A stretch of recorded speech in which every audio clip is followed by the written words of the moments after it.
Salut à tous, à toutes, bien-aimés, soyez bénis.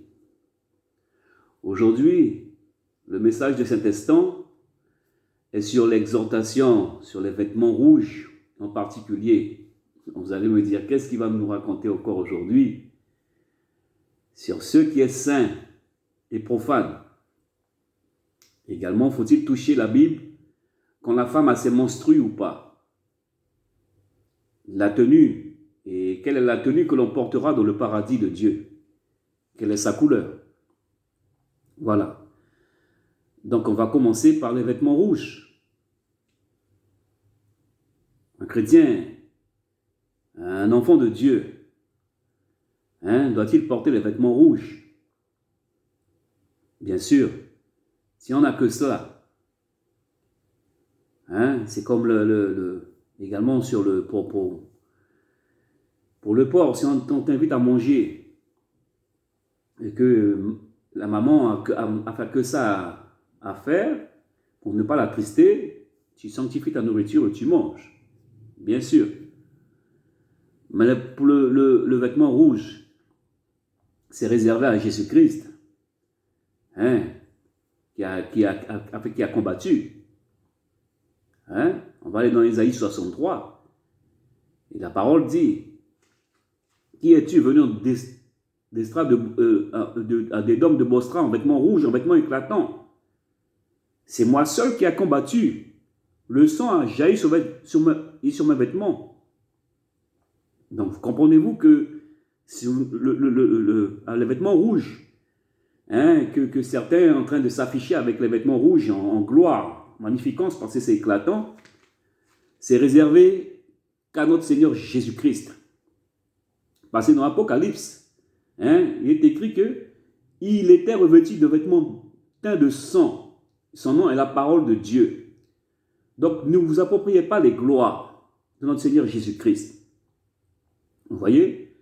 Donc, voilà. Si essayez d'avoir un peu de sagesse, parce que il a été livré, il est mort pour nous, et on ne peut pas s'approprier sa gloire. Voilà.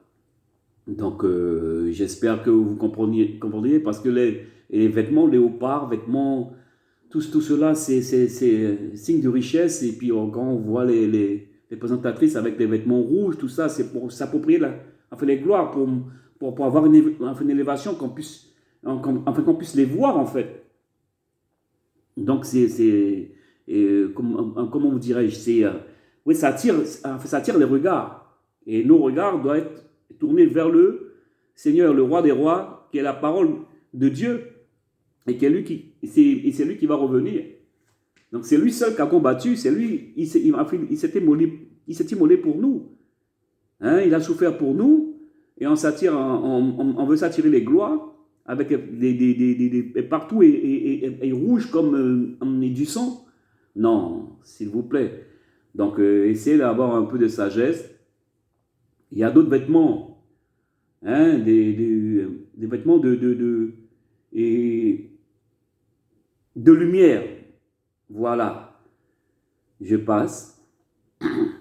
Alors là, on va toucher un sujet qui est sensible, parce que je pense que la vérité n'est pas dite, afin que l'église de certains soit toujours remplie. Alors qu'il faut séparer ce qui est saint de profane. Donc, là, je touche ce point sensible qui est, est-ce que la femme doit toucher sa Bible quand elle a ses règles? Vous comprenez? Quand elle a ses menstrues. Il y a l'écriture qui dit dans Matthieu 9, verset 20, ou Luc 8, verset 43. Jésus dit, une force est sortie de lui. Parce qu'il a dit, mais qui a touché mes vêtements? Parce que cette femme qui perdait son sang pendant 12 ans, personne ne pouvait la guérir, elle avait tout essayé. Et elle s'est placée sur le chemin de Jésus pendant qu'il allait passer elle savait, elle avait cette foi que si elle touchait les vêtements de Jésus, non pas par idolâtrie, hein, mais parce qu'elle avait la foi que Jésus, sur son passage, Jésus l'aurait guéri. Et quand Jésus, quand ça s'est passé, cette force elle est sortie de Jésus, même les apôtres disaient, mais Seigneur, regarde toute la foule qui t'entoure, et tu dis, qui m'a touché? Vous voyez? Donc, quand la femme, quand la femme est impure, et c'est une loi que Dieu a mise, c'est une loi qui ne tombe pas par terre. La femme est vraiment impure. Elle n'est pas saine quand on ne peut pas l'incriminer, puis c'est comme ça, c'est la nature, c'est comme ça Dieu a fait la femme. Mais elle est vraiment impure. Il faut respecter ce que Dieu a dit, et puis c'est normal. C'est une loi pour toutes les descendances. Toutes nos descendances, on ne peut pas l'écarter. Tu ne peux pas dire à une femme qui est impure de venir à l'église quand même, ou de toucher la Bible. Parce que l'Esprit dit, quand tu mets ta Bible n'importe où, je ne sais pas, Dieu dit, c'est moi qui ai fait la Bible. Donc, pour me donner une vie saine. Donc, pourquoi tu veux mettre... Tu dis à la femme, hein, de toucher la Bible quand même. Mais non. Tu vas souiller la parole de l'Éternel parce que la Bible, c'est une Bible qui est vivante et saine. Elle est puissante. Donc, Jésus, qu'est-ce qui s'est passé? Quand la femme l'a touché, elle qui était impure, une force est sortie de lui. C'est ce qu'il dit. Donc, il faut essayer de comprendre de cela. Tu souilles l'œuvre de l'Éternel. Tu souilles l'Église. Donc, reste chez toi, et les anges vont t'instruire, voilà, parce que tu es un compagnon de service, et même si tu es un serviteur de la dernière heure, comme dit Jésus, tu serais quand même béni. Tu aurais quand même ta grâce, ta bénédiction, mais si tu es venu à la dernière heure. Donc, il ne faut pas vous inquiéter, parce que les anges vont vous nourrir spirituellement. Hein? Donc, voilà, ce n'est pas de ta faute, c'est naturel, mais tu ne dois pas essouiller l'œuvre, tu ne dois pas toucher ta Bible quand tu as tes règles. N'écoutez pas, ne faites pas les sacrifices des insensés, c'est-à-dire les pasteurs qui ne s'occupent que de leur propre ventre. Ne les écoutez pas. Hein? Regardez pour votre salut. Regardez pour votre salut, parce que le salut est individuel en fait. C'est nous qui faisons notre chemin selon nos écoutes. Parce que ce n'est pas celui qui lit qui est juste, mais celui qui le met en pratique. Donc si tu as lu que Dieu a dit que c'est impur, c'est impur. Donc il faut écouter la parole de l'Éternel et non un pasteur qui va te dire, viens, j'ai besoin de toi dans mon église, machin, voilà, il faut cotiser. Non, ben tu es en train de pécher contre l'Éternel. Voilà, on va dire, regarde, voilà, tu écoutes, tu es en train de faire n'importe quoi, alors que je te l'ai dit, je te l'ai bien dit. Le Seigneur a dit, je te l'ai bien dit, je te l'ai dit. Lors du jugement, quand le jugement va arriver, il va te le dire cela.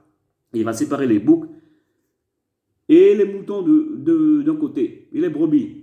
Donc voilà, donc je continue. Donc on va à présent et parler pour les vêtements de lumière. Bien-aimés, quand dans le paradis, comment sont-ils habillés? Selon ce que l'Écriture dit, comment ils sont habillés? N'est-ce pas en blanc? Pourquoi certains aiment les vêtements sombres comme cela? Préparez-vous à votre nouvelle demeure. Préparez-vous à votre nouvelle demeure. Comme dit dans Luc 9, verset 29. Pendant qu'il priait, son vêtement devint d'une éclatante blancheur. Il y avait quoi? Il n'y avait pas de noir, il n'y avait pas de rouge, ni des vêtements de léopard. Des vêtements qui sont éclatants, des vêtements... Moi, quand je vois certains qui portent des vêtements léopard, pour moi, ça me fait... Bon, c'est pas que je les repousse pas, je les dénigre pas, mais c'est un signe de...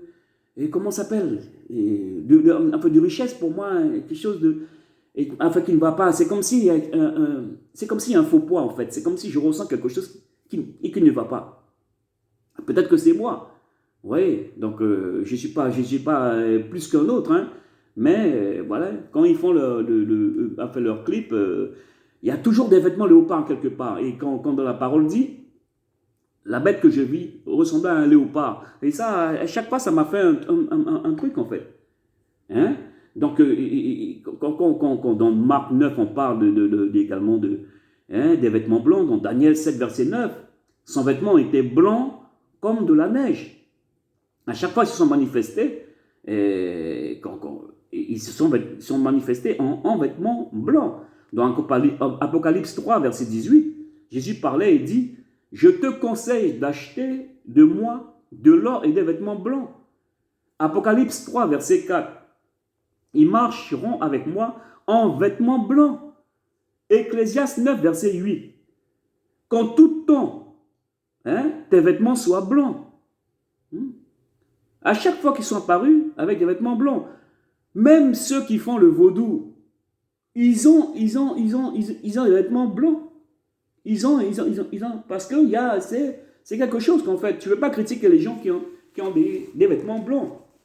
Moi, je ne critique pas ceux qui ont des vêtements noirs. Mais pour moi, il y a un petit peu de sagesse pour ce qui va se passer dans la suite des temps. C'est-à-dire que ta maison que Dieu a réservée, ils sont en vêtements blancs. Quand un ange, par exemple, par contre, va venir avec un vêtement noir, c'est qu'il y a un problème. C'est qu'il y a un problème. Si tu vois dans un songe, dans un rêve, quelqu'un avec des vêtements noirs, ça c'est un problème. Si l'ange va venir, parce que moi, l'esprit m'a montré un ange qui est venu avec l'ange de la mort qui était tout de noir, vêtu tout de noir. Donc pourquoi veux-tu être avec des vêtements en deuil? Des vêtements de deuil, des vêtements de noirceur, d'obscurité. Prends des vêtements de lumière. Parce que je te dis que ta gloire qui est préparée, c'est vêtements blancs. Moi, ce qu'on m'a montré, qui a été préparé, les anges, je ne sais pas si c'est le Père et le Fils qui étaient en haut, mais là où ils étaient, il y avait des éclats de lumière d'une blancheur exceptionnelle, et ils avaient récupéré 2 robes blanches, ni noires, ni rouges, ni vêtements léopard. Vous voyez, ni vêtements de serpent ou de crocodile. Si un chrétien s'habille comme cela, comme avec des vêtements crocodile, vêtements et léopard, il faut se poser des questions. Il faut se poser des questions. Voilà, c'est ce que et ce que je voulais dire. Voilà. Donc, bien aimé, j'espère que un peu de discernement et un peu de réflexion. Peut-être que j'ai pas dit ce qu'il fallait, mais j'ai quand même fait passer le message. J'ai quand même fait un petit temps d'exhortation et en espérant que certaines choses, certains dits qui ne viennent pas de moi, parce que celui qui a l'Esprit de Dieu sonde l'Esprit de Dieu. Écoutez bien ça. Il est écrit ça. Celui qui a l'Esprit de Dieu sonde l'Esprit de Dieu.